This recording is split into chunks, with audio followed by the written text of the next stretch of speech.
Qui suis-je? Est-ce que vous vous êtes posé plusieurs fois la question de qui vous étiez vraiment? Et l'idée, avant de se connaître parfaitement, c'est déjà connaître son fonctionnement, et notamment le fonctionnement de notre cerveau. Parce que si on ne se connaît pas, si on ne connaît pas notre cerveau, alors c'est les autres qui vont le faire pour nous. Sachant que 95% c'est plutôt notre inconscient et 5% sont notre conscient. Alors, comment fonctionne notre cerveau? Bonjour à tous, je suis Véronique Chaput, sophrologue praticienne en hypnose, bioénergie.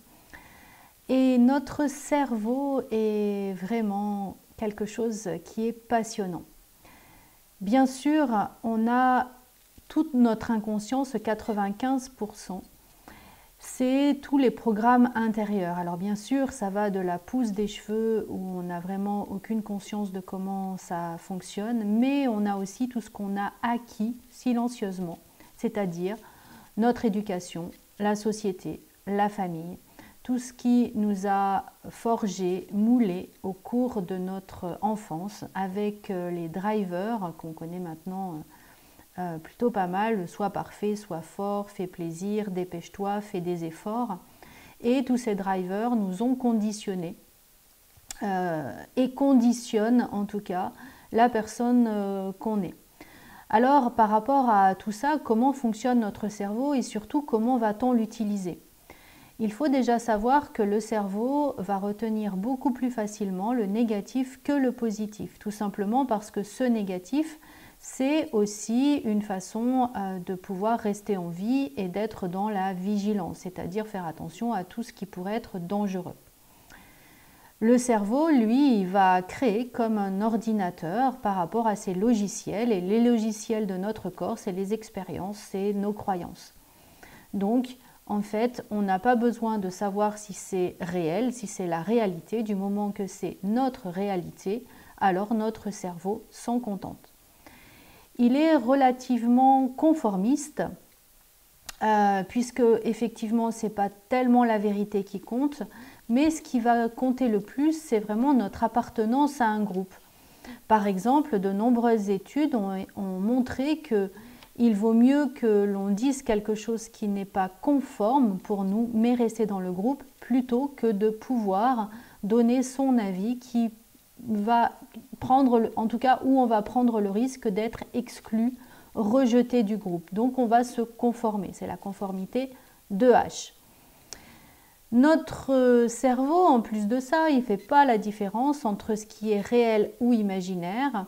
Donc je peux vivre une situation dans le futur et mon cerveau, il croit que je vais le vivre maintenant. Et ça va avoir l'inconvénient, notamment dans les angoisses, de pouvoir nous inonder de biochimie, de la peur, et on va croire que la peur, elle est présente là, maintenant. C'est le système des angoisses, de l'anxiété. Autre particularité de notre cerveau, il ne comprend pas la négation. Ne pensez pas à un éléphant rose. La première chose que vous pensez, c'est bien sûr à cet éléphant rose. Donc, vous voyez que quand je ne veux pas être malade, autant dire à notre cerveau, je suis en bonne santé. Parce que sinon, il va essayer d'être conforme à ce que vous souhaitez, c'est-à-dire la maladie. Une des choses très très importantes pour notre cerveau, c'est que suivant notre cerveau, nous avons le cerveau limbique, le cerveau des émotions, qui va être beaucoup plus important que celui qui réfléchit, c'est-à-dire le néocortex. Donc dans l'ordre, le premier cerveau, la première partie du cerveau à être efficace, c'est le cerveau reptilien, celui des réflexes, celui de notre survie.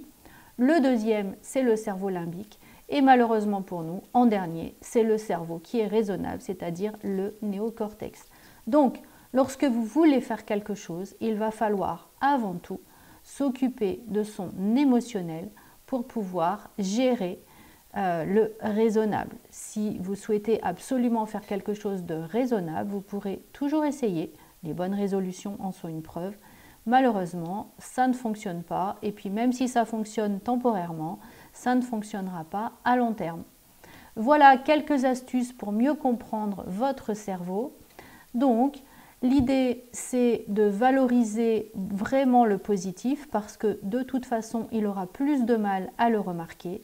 Donc, être plus dans la gratitude, dans le fait de j'ai fait des choses qui sont intéressantes, je vis des choses qui sont intéressantes, j'ai des plaisirs dans la vie. De pouvoir reconnaître que quelquefois, on n'a pas envie de faire les choses, mais que de peur d'être rejeté, on les fait quand même. Cette fameuse peur de dire non et de pouvoir commencer à s'autoriser, de pouvoir parler à son cerveau de façon positive et affirmative et puis vraiment de vivre son émotionnel pour pouvoir le désactiver tout en l'exprimant. Voilà, et bien maintenant, à vous de jouer avec votre propre cerveau.